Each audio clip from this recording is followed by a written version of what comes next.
Hello, I'm Paul Beckwith. A couple of days ago, I was talking with a friend who I hadn't spoken with for a while, who's in Europe, and he was telling me all about the drought there, how bad it was, and how basically, I don't know if people remember, they certainly do if they're in Europe, but last summer there was a 1 in 500 year drought that was widespread across Europe. Heat and just no rainfall. And this year it's already happening, but in the winter season. And if if the lack of rainfall continues in the winter and through the spring, they're going to be in serious trouble in the summer if they have the same situation, the same lack of rainfall as last year. In fact, they're a lot worse this year because they're 4 or 5 months ahead in terms of the drought, and it would be unprecedented if it was 2 years like back to back. So I'm going to talk all about the European drought that's ongoing right now in this video. And if you think about the snowpack in the Alps and so on, way down, you can contrast that to what's happening in California. I think it's the largest snowpack they've ever had, I believe, up in the Sierra Nevada. And yeah, so it's, a world of contrasts. And, my concern in Europe is that, of course, I've mentioned the desert crossing the Mediterranean to Europe. But I've also been looking at the jet streams, and years ago I talked about the center of cold shifting to over Greenland with the rapidly plummeting Arctic sea ice. So the center of rotation of the jet streams would shift downwards, and if you look, it's possible that now they're not going through. They're not bringing the storms to Europe that they used to, the rainfall storms. So it could be a reason, and if that's the case, then this is only going to get a lot worse as the years go on in Europe. It's not just sort of a one or an anomaly. Of course, you have to look at the effect of the El Nino La Nina on this, because we've been in a strong La Nina for 3 years. And also, but you need to think of weather whiplashing, because just a couple of years ago, at least in Western Germany, there was lots of rainfall and swollen rivers, and actually cities along these rivers were severely damaged. So it's really what I mean by weather whiplashing. But anyway, let's look at the reports, look at what's going on in Europe right now, and we'll revisit what happened last summer, when they had really lack of any significant rainfall. Okay, so this is an article that came out. Just one of my plants. Crazy. I guess it's a bit too precarious. So I'll get it in a few minutes. The show must go on, right? Okay, so this is an article that came out about a week ago in The Guardian. Guardian has excellent coverage of climate. And of course, anything going on in Europe, even more excellent, greater than excellent coverage. So Europe's in a very precarious state right now. It's facing a growing water crisis as winter drought worsens. And hopefully, people discuss this at the UN conference happening in New York at the United Nations building very shortly, in a week or so. It's a 3-day conference. I'm not going, but friends of mine are going. So multiple governments are warning of critical water shortages as heat waves and lack of rain leave river systems depleted. So this is a photo of Lac de Montbel, which is a major reservoir and boating lake in the French Pyrenees. It's more than 80% empty due to exceptionally low winter rain and snowfall. Okay, and we can have a quick look at this lake. So here we go, Lac de Montbel. And you can sort of back up and see roughly the region where it's in Europe. Okay, and this lake has the Wikipedia page. It's a reservoir, um, and the flooded hillsides are still evident when the water level drops, revealing tree stumps and thick, sticky clay marl, which is so typical of this region.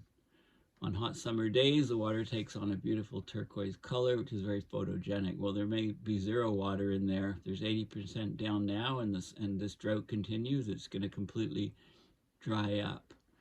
So here's where it is in the French Pyrenees. These are the Pyrenees mountains that you can see in the background there. So it's 550 hectares or 1,400 acres. It was built in 1982 to 85. Maximum depth 42 meters. It's got 60 million cubic meters of water, which you know, but it's down 80% now. Okay, so this image, you can compare this image. You can see the Pyrenees there, and you can kind of compare that to, you know, what you see here. So very little water now, you know, just in the deepest spots. So these scenes are rare enough in the midsummer. So last year in, you know, the summer in June, July, August, the lake was really far down. Looks similar to this, but this is early March. So we're 4 or 5 months ahead of time with this drought. And last summer it was bad enough, but now it's unprecedented for March. This lake is more than 80% empty. The boats of the local sailing club are stranded on the desiccated brown banks. In Germany, okay, well, let's talk about Italy. In northern Italy, tourists can walk to a small island of San Biagio, which is normally reached only by boat, from the shore of Lake Garda, where the water level is 70 centimeters or 27 inches lower than average. Okay, for Lake Garda, and you can see Lake Garda here. This is Lake Garda, and if we zoom out, you can kind of get an idea as to where it is in Europe. Okay, so northern Italy, north of the Boot, and you can see Lake Garda. It's known for its crystal clear water. There's a fortress with harbor views, archaeological sites, the Roman villa. You know, it looks like a really nice lake, 370 square kilometer area, 51.9 kilometers long.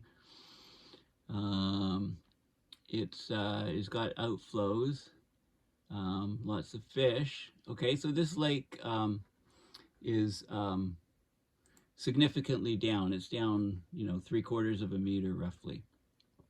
The Alps have had 63% less snow than usual. Okay, now in Germany, shallow waters on the Rhine are already disrupting barge traffic, forcing boats heading up into Central Europe to load at half capacity. In Catalonia, now short of water for 3 years, Barcelona has stopped watering its parks, so in Spain. Basically, you know, the traffic on the Rhine, the barges are very, very important for the economics of Europe. You know, in a similar way that the Mississippi is to the U.S.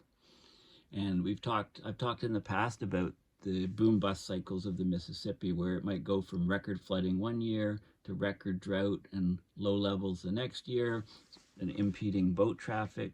So the U.S. Army Corps of Engineers has to blast out rocks and try to make it deeper, to then record flooding the third year, you know, even worse than the first year. So this is like huge weather whiplashing from one extreme to the other extreme. Okay, so after its driest summer in 500 years, okay, and there's a paper on that, and I'll talk about that once I get through this article. But Europe had the driest summer in 500 years last year. They haven't had much snowfall, much precipitation over the winter. Now they're in the grip of a winter drought driven by climate breakdown, and it's causing growing concern among governments over the water security for homes, farmers, and factories across the continent. There was a study that was published in January by an Austrian university. Scientists used satellite data to analyze groundwater reserves. And they've concluded that Europe's been in drought since 2018, and its water situation is now very precarious. And again, I'll look at this. I'll look at this study.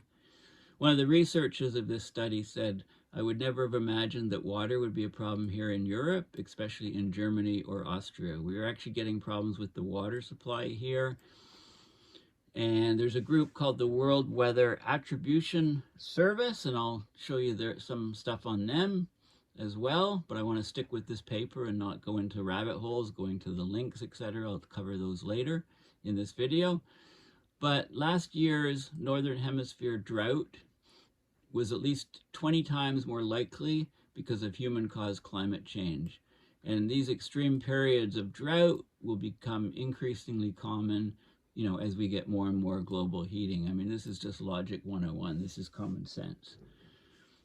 A senior scientist at the European Drought Observatory said, "What is unusual is the recurrence of these events, because we already experienced a severe to extreme drought a year ago and another one in 2018. Well, this is all part of one continuing drought. Clearly, in some parts of Europe, the lack of precipitation and the current deficit is such that it won't be easy for water levels to recover before the start of the summer." Well, yeah, it's very unlikely that there'll be water. There'll be any rainfall of significance before the summer. So, the coming months are crucial. Well, I mean, they should already expect no water. I'll show you a map of current droughts in Europe. It's from the EU's Copernicus satellite program. And it shows you that northern and southern Spain, northern Italy and southern Germany are the worst, with almost all of France affected. I'll show you those maps. France recently recorded 32 days without significant rainfall. Now, this article is from a week ago, so 39 days now. It's the longest period since records began in 1959. There's been little or no precipitation of note, and nothing's expected until maybe, April. 75% less rain fell across France in February than is usual. This continues a year-long trend. 9 of the past 12 months have seen rainfall up to 85% below the norm. Like 85% drop in rain below the norm. I mean, this is like turning off a switch, right? It's not slow or anything. It's totally abrupt, totally impactful for widespread people across Europe. The French Scientific Research Center, CNRS, they said if you compare droughts before 1945 and since 1945, it's been established that last summer's drought was caused by anthropogenic climate change, and this winter showed the same characteristics. Well, yes, I mean, that's becoming, we know that. I mean, it's good that these studies are done. These attribution studies are being done to definitely provide scientific evidence that this is happening, even though, it's pretty obvious what's going on.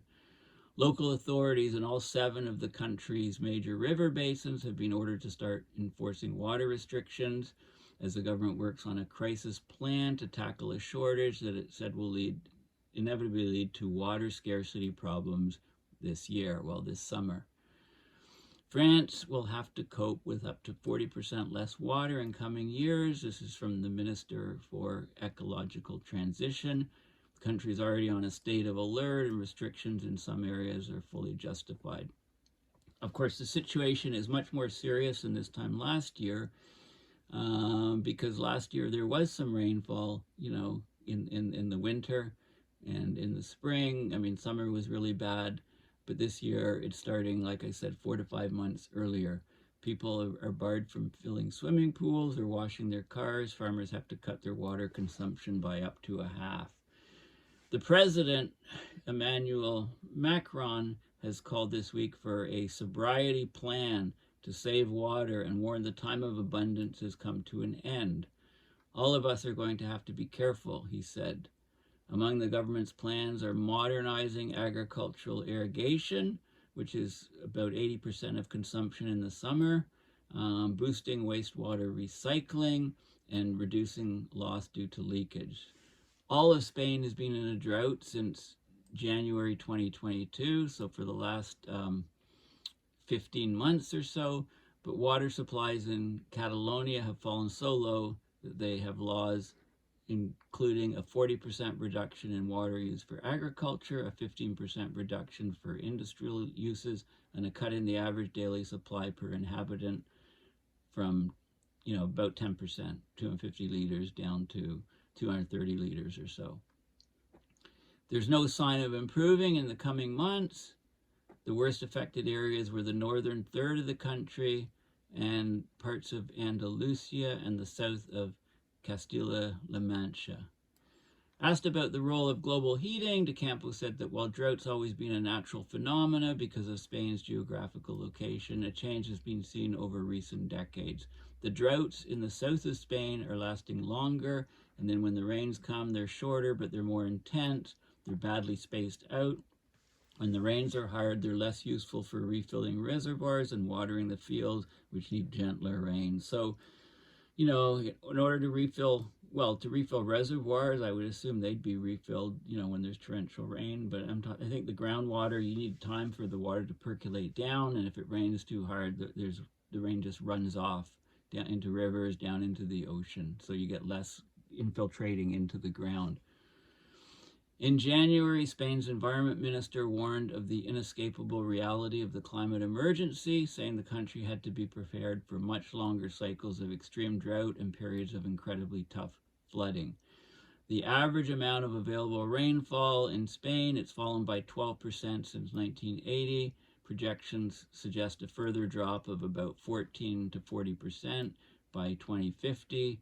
We can't depend solely on rain when it comes to guaranteeing the supply of drinking water or water for economic uses, she said. The socialist-led government in Spain, they approved a 23 billion plan to protect and improve water supplies by investing in areas including infrastructure, water treatment and purification, modernization of irrigation, and flood risk management. Italy, government's preparing to create a task force, including a super commissioner, to tackle the effects of severe drought, which is already starting to impact agriculture. This is the island of San Biagio in Lake Garda, Italy, which you can only access by foot because the lake levels are down 70 centimeters. I talked about that at the beginning. Water levels in the Po, Italy's longest river that nourishes several northern and central regions. It's down 61% on the February norm, and I believe it dried out completely last summer. So they need water rationing in some places. They've only had half of the average amount of snow that they normally get. The waterways, lakes, and reservoirs are in critical state. Hydroelectric basins in extreme difficulty because you can't generate hydroelectric power without the decent water flow. In rainfall in the north of Italy was 40% lower than the average in 2022, and the absence of precipitation since the beginning of 2023 has been significant. Italy would only avoid a repeat of last summer's extreme drought if there was plentiful rainfall during the spring. It's their last hope. If they have no spring rain for 2 consecutive years, that would be the first time this has ever happened. Okay, and of course in the skiing regions in Central and Northern Europe, in the Alpine regions, there's snowless skiing. There's just not enough snow for people to ski. They're making snow, and it's been cold enough during the overnight for some of the snow to take, but it's a huge problem for skiing resorts. Austria, towns have had the driest winter ever on record. Parts of Switzerland, same sort of thing. People are urged to save water. But the impact of the winter drought will most likely be felt in Germany and Austria's lower regions in the coming months. Less snow over the winter means less meltwater to feed the rivers of Central Europe in the warmer months. So today's snow deficit is it becomes tomorrow's summer drought. If the spring's weather is similar to that of 2022, dryness will increase significantly.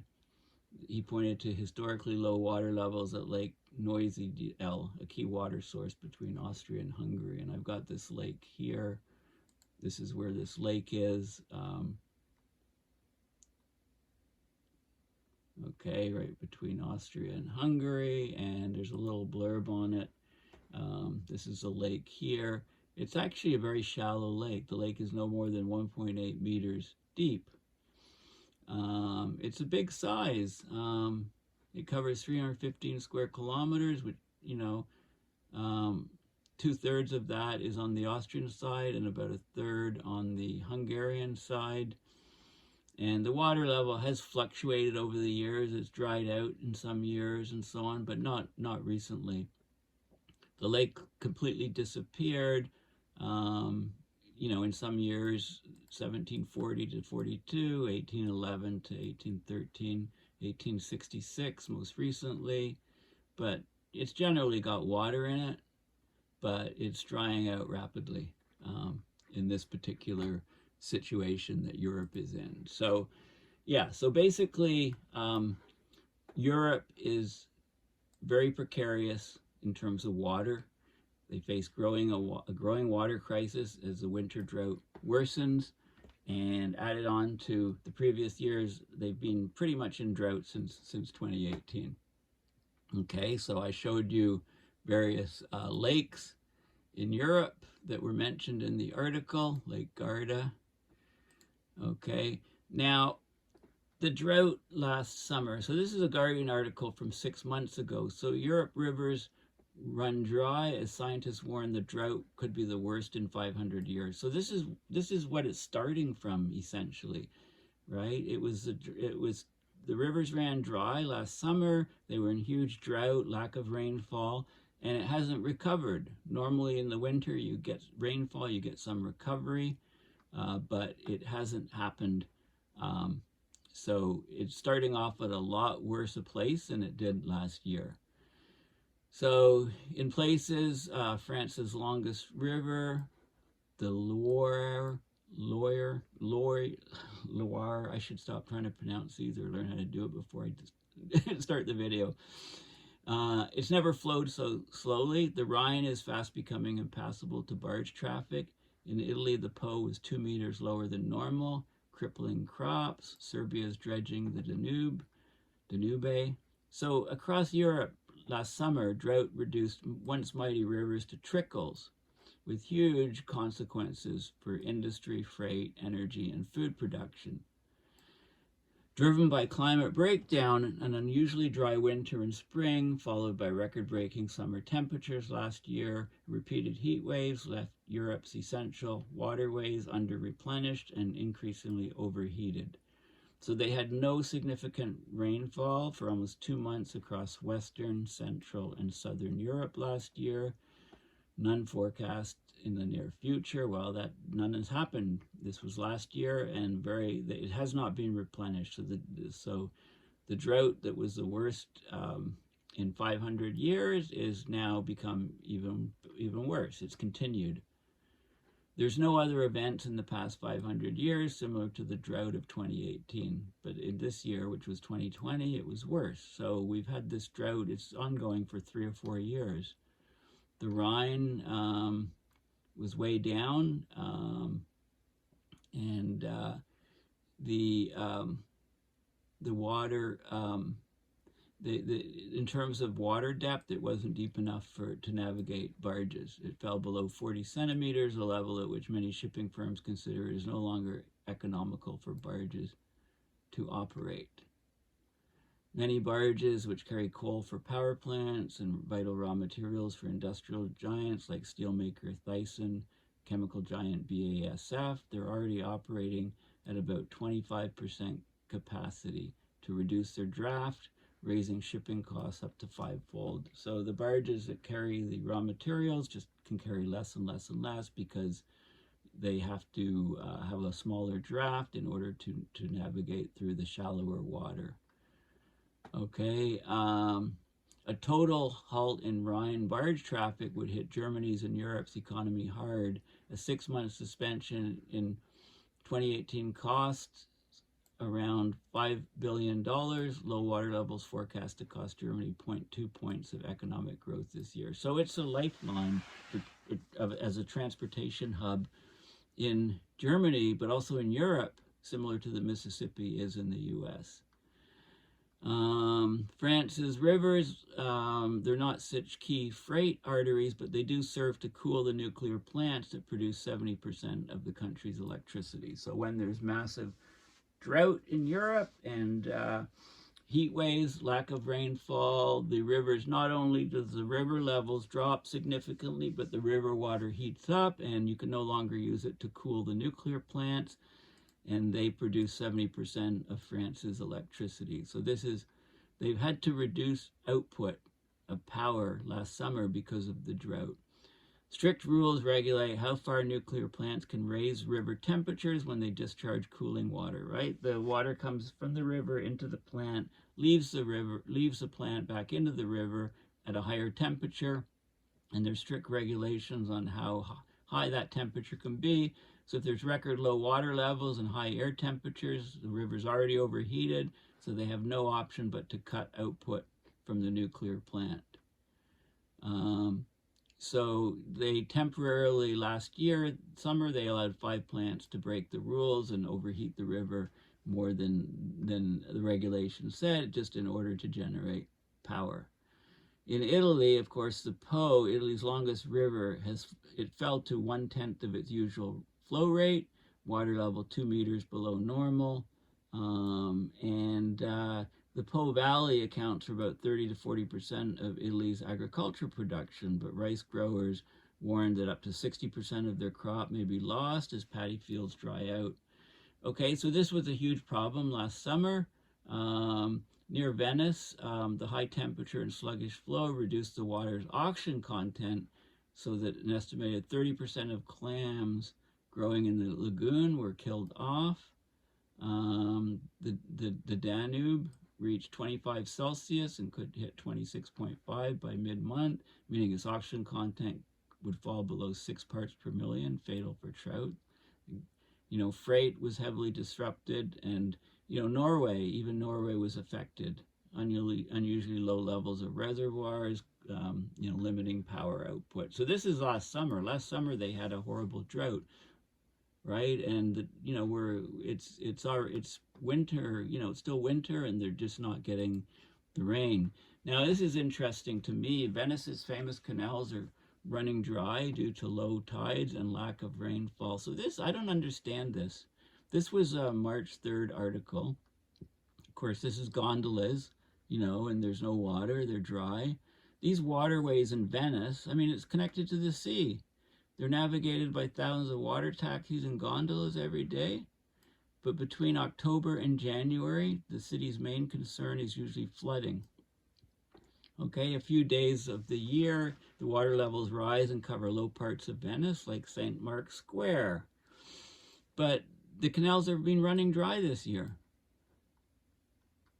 Right? Lack of rainfall is partially to blame after weeks of dry winter weather, but a high-pressure weather system, full moon, and sea currents have also contributed. It's the moon that's driving tides, right? And this is salt water. This is the sea coming in to Venice.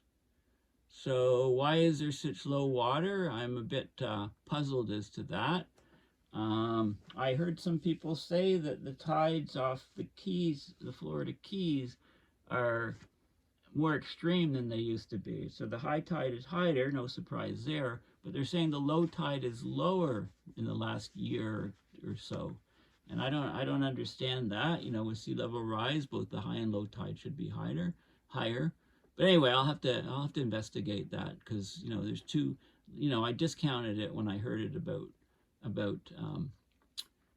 the Keys, and then I see the Venice thing, and now 2 places in the world where there's the lower tides are lower than normal? Like, what's going on? I'm not sure. So anyway, I'll have to look at that, and if I find out anything, I'll have another video. European groundwater is, Europe lacks groundwater, a lot of groundwater. So this is an article from just a month or so ago. The continent's already been suffering from a severe drought since 2018. This is confirmed by satellite data, which is analyzed at the Institute of Geodesy at TU Graz. So here's this is 2019. Already in 2019, the amount of groundwater in Central Europe was very, very low. So this is down 20 centimeters, up 20 centimeters, and you can see, this whole region of Europe, this red, very, very low levels of groundwater in Eastern Europe, and but also Central Europe, down 20 centimeters or so, which is very significant. Europe's been experiencing a severe drought for years. Across groundwater levels have been consistently low since 2018, even if extreme weather events with flooding temporarily give a different picture. Okay, so there's a paper here, Geophysical Research Letters, which I'll look at. But there is a striking water shortage in Central Europe during the summer months of 2018 and 2019. Since then, there's been no significant rise in groundwater levels. The levels remain constantly low. Okay, so this, of course, has far-reaching consequences. The effects of this prolonged drought were evident in Europe in the summer of 2022. Dry riverbeds, stagnant waters that slowly disappeared, and with them numerous impacts on nature and people. Not only did numerous aquatic species lose their habitat in dry soils, caused many problems for agriculture, but the energy storage in Europe also worsened. Nuclear power plants lacked the cooling water to generate enough electricity, and hydroelectric power plants could not fulfill their function without sufficient water either. And of course, the worst times are in the heat waves in the summer when people need their air conditioning and they need their power. Okay, so they used the gravity anomaly satellites, the GRACE satellites, to observe. These are twin satellites called Tom and Jerry. They're in a polar orbit at 490 kilometers high. The distance between the satellites is 200 kilometers. And basically, if they pass over a mountain, the mountain would drag them both lower, so they'd become closer together, and so on. With a lack of groundwater, there's less mass on the surface of the Earth pulling them down, so the distance is actually getting higher, and you can actually calibrate the changes with the gravity anomaly satellite. So, okay, so that's what they're doing. So Europe has a water problem. It's precarious. It's now become precarious. Yeah, I mean, you can see where the groundwater depletion has been occurring. So this is the paper. This is open source, so you can just Google the title and find the paper. Quantifying the Central European droughts in 2018 and 2019 with GRACE gravity anomaly satellites follow on. So these GRACE FO satellites are the new ones. They were only launched in May 2018. So relative to long-term climatology, the water mass deficits were minus 112 gigatons in 2018 and minus 145 gigatons in 2019. These deficits are 73 and 94% of the mean amplitude of seasonal water storage variations, which is so severe that a recovery cannot be expected quickly. The water deficits in 2018 and 19 were the largest in the whole GRACE and GRACE FO time spans. Okay, they had the GRACE 1.0, if you like. It's been doing this for a while. GRACE FO, more accurate, only been doing it since in the last, say, 3 or 4 years. So they've looked at the water. They've looked at the Central European droughts in 2003, 2015, 18, and 19 in terms of total water storage deficit. So since 2018, we've been in very, very bad situation water-wise in Europe. Okay, so the water deficit in 2018 and 19 was severe. Yeah, then it goes on to the details, which is it's very interesting stuff. I mean, they also use it to measure ice, for example, ice mass over Antarctica or Greenland. You know, it's used to, you can actually, when the leaves fall off the trees in the northern hemisphere, you can see a difference. You can detect that on GRACE. You see all kinds of very accurate things. So this is the total water storage, TWS, anomaly time series with GRACE and GRACE FO for the last, say, 20 years. And you can see how it's dipping back down here. This is gigatons of water deficit. Okay, you can see regions where there's specifically lack of total water storage, the deficit, the amount that the water table has dropped under the ground. You can see the soils drying out. You know, these are drought indices, you know, heading to record levels. Central Europe down, the lake down, another lake constants down. Okay, water deficits here, and so on. Okay, so the data is all there. If you want to get the details, have a look at that paper. This site, these guys, World Weather Attribution, these are the guys that they do, when there's something happening, they do a study and they look at the probability of whatever's happening, you know, to try to see the influence of climate change on this particular thing. So the drought in Europe last year was 1 in 500 years, and you could see that and attribute it to climate change. Climate change is making it 20 times more likely. Okay, so this is a group that does all these studies on attribution, both for, you know, it's for drought here, extreme rainfall, heat waves, storms, etc.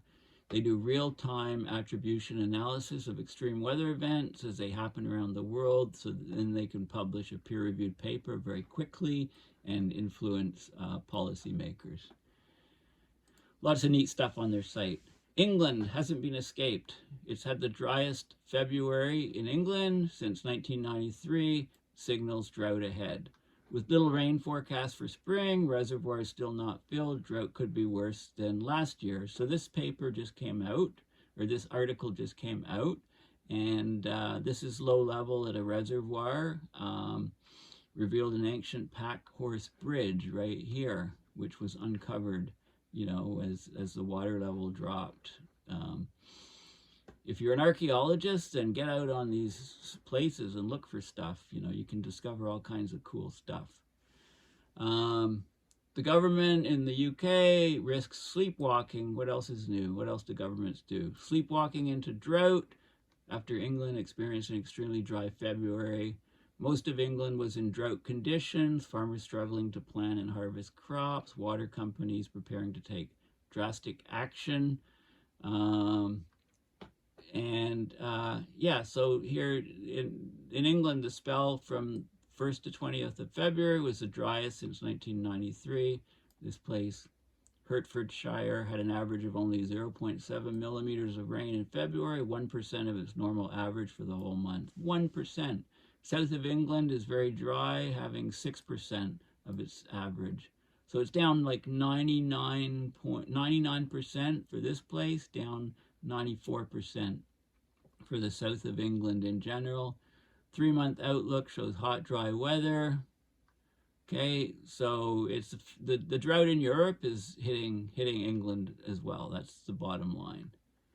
Okay, England one dry spell away from return to severe drought.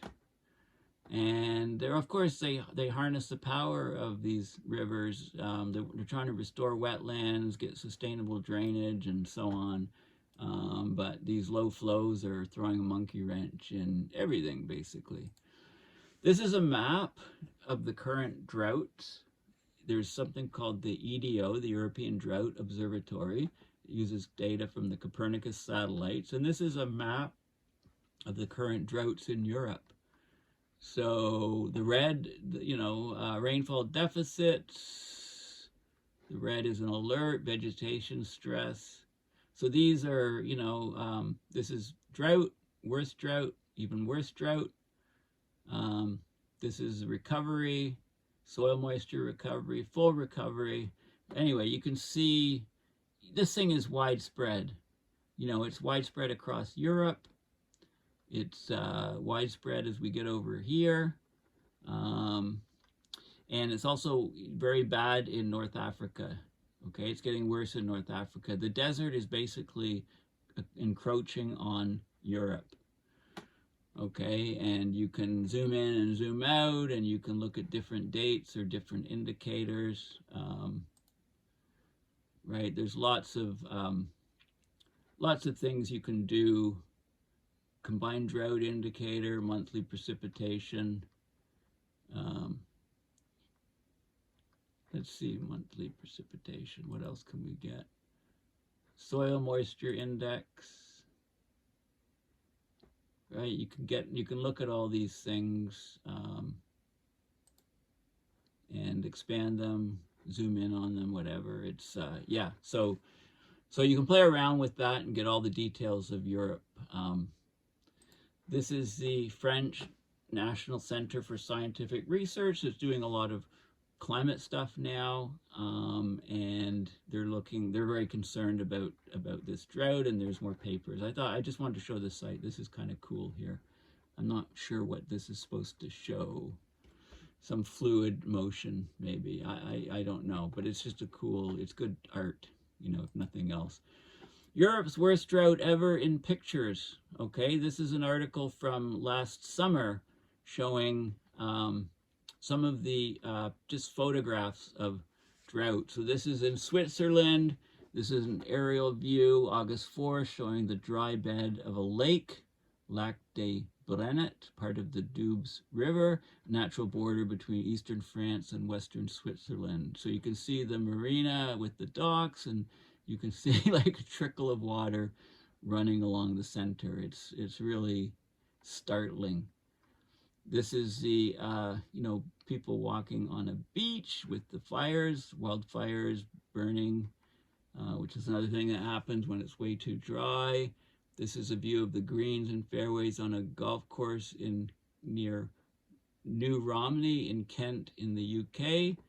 Okay, so they watered the greens and kept them green, but the fairways and everything else bone dry, right? This is the River Po on Sunset on the Po riverbed next to this bridge. Po's Italy's longest river is turning into a long stretch of sand due to lack of rain.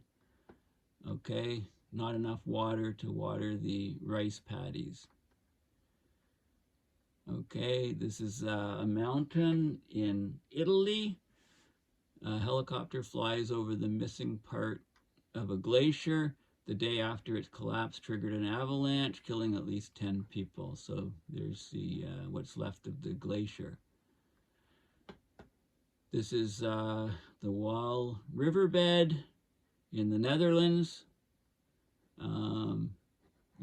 Lots of missing water, basically. More wildfires in France, wildfires in Slovenia, or near the border with Slovenia. This is in Italy. Burnt out cars after fires hit the coastal dunes in Belgium. Fires in Spain. A salt maker harvests sea salt in western France after yields nearly doubled due to the country's record heat wave. Okay, so the salt harvesters were in business. They were laughing, right? They got huge amounts of salt because of the extra water evaporation in the salt flats. Okay, and there's more and more pictures. This is a dry riverbed of the Sangone River in Turin, Italy. What's this? Turkey. Cracked soil at a pond after the drought in Turkey. This is Spain, a dead tree in a harvested wheat field. Spain's battling some of the driest weather conditions for many years, and more fires in Greece, and London, UK, a dry lawn in Greenwich Park in front of the Queen's House with Canary Wharf in the background, completely parched, dried out.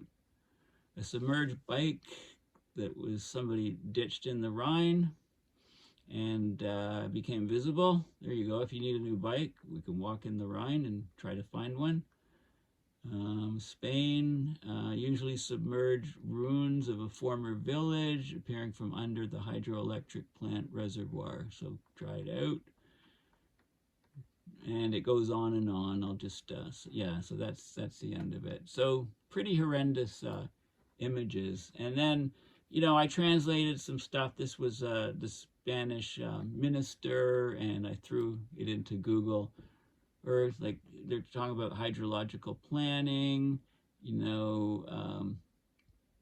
huge, like they're getting really worried about that's present now, that they're getting very worried about what's coming this summer. Government approves the third cycle hydrological plans to modernize the management of water resources. So this is a huge multi-billion-dollar water project to try to curtail some of the problems. Of course, there's record warm winter in parts of Europe, forcing the closure of ski slopes. So here's so the snowmaking was successful on one main route. All the chalets and everything else are, high and dry, no snow at all.